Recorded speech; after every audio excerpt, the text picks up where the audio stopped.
High বন্ধুরা, কেমন আছো তোমরা? আশা করি সবাই ভালো আছো। আজকে সকাল সকাল উঠে পড়েছি। আমরা 3 বন্ধু মিলে যাচ্ছি মল্লেশ্বর শিব মন্দির, এবং সেখানে একটা শিবের মন্দির আছে। তোমাদের কাছে সেটা শেয়ার করব, অবশ্যই ভালো লাগবে।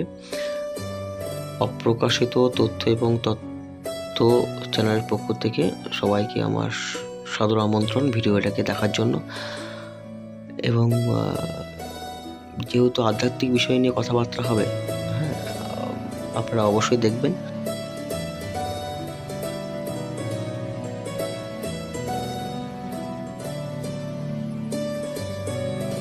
দর্শক বন্ধুদের নমস্কার জানিয়ে আজকে শুরু করছি তথ্য এবং তত্ত্ব অপ্রকাশিত তরফ থেকে একটি ছোট্ট উপস্থাপনা। মল্লেশ্বর শিব মন্দির 5টা সতীপীঠের অবস্থান শুধুমাত্র এই বীরভূমির।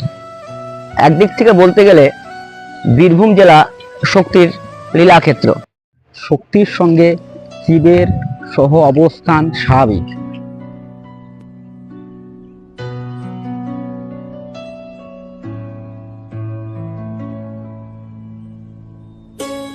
তাই গ্রামগঞ্জে বহু শিব মন্দিরের অবস্থান লক্ষ্য করা যায়। তারাপীঠ থেকে 12-13 কিলোমিটার দক্ষিণ পূর্ব কোণে মল্লারপুরের এক প্রান্তে এই জাগ্রত শিব মন্দিরের অবস্থান। সঙ্গে রয়েছে সিদ্ধেশ্বরী মায়ের মন্দির। পৌরাণিক কথা অনুযায়ী এই মল্লেশ্বর শিব মন্দির আমাদের সাধক তন্ত্র সাধক রামপ্রসাদের দীক্ষাগুরু নিগমানন্দ আগমবাগীশের সাধন স্থল বটে।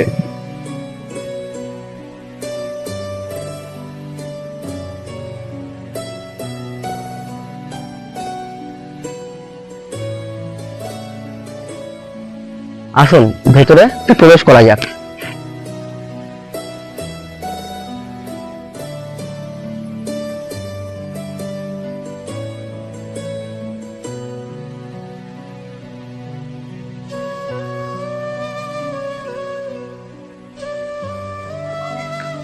মূল মন্দিরের চারপাশে কতগুলি শিব মন্দির। মহাদেবের বাম দিকে সিদ্ধেশ্বরী মাতার মন্দির।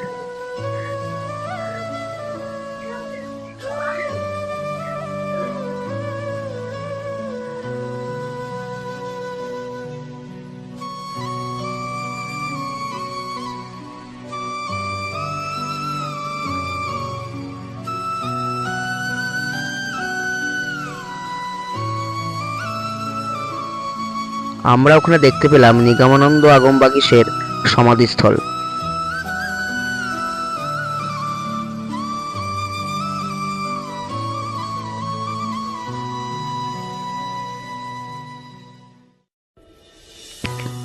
আমরা যখন পৌঁছালাম তখন ভোগের সময় হয়ে গিয়েছিল। মহাদেবের ভোগ দর্শন হয়ে গেল, আমরাও ভোগ দর্শন করলাম, তার সঙ্গে আপনারাও দুর্ভোগ কাটান।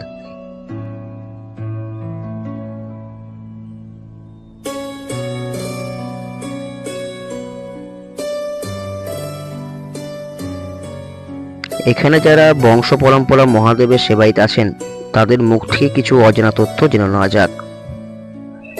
আছেন এই মন্দিরে? আমার যখন 7-8 বছর বয়স তখন থেকে এই মন্দিরে আছে। এই মন্দিরের আমরা অনেক আশেপাশে অনেকজনই জানে মন্দির সম্পর্কে, অনেক পরিচিত। এই মন্দিরের কোনো মাহাত্ম এরকম কিছু আপনি যখন অনেকদিন ধরে আছেন?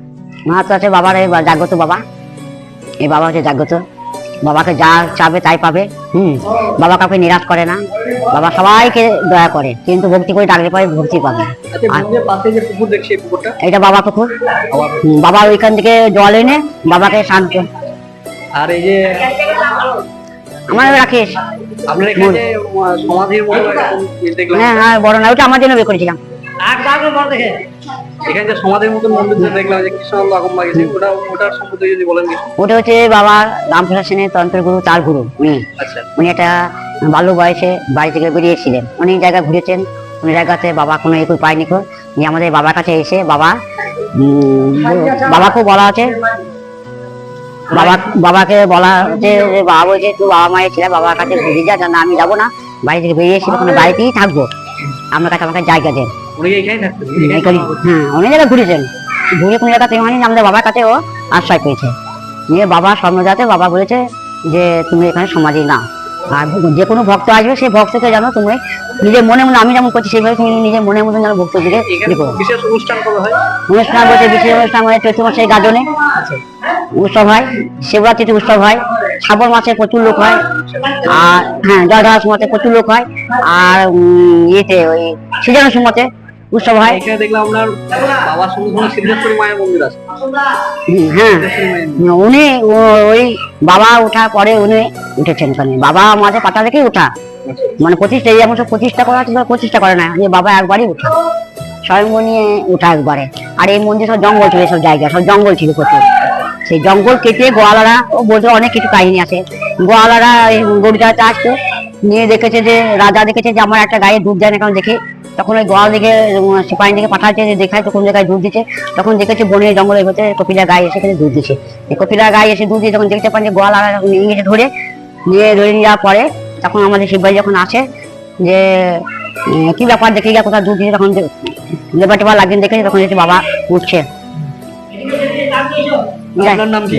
আমার নাম বোলা পান্ডা, অবশ্য ছায়া মুখার্জিও আছে, পান্ডাও আছে, আমার নাম বোলা মুখার্জি। অনেক ধন্যবাদ আপনাকে আমাদেরকে তথ্য দেওয়ার জন্য। ঠিক আছে, তোমরা আরো বড় হও, জীবনে বড় হও। আজকের মতন ভিডিও এখানেই শেষ হলো। এই চ্যানেলটিকে সাবস্ক্রাইব, লাইক এবং শেয়ার করবেন, পরবর্তীকালে যেন আরো ভালো ভালো ভিডিও নিয়ে আসতে পারি। ধন্যবাদ।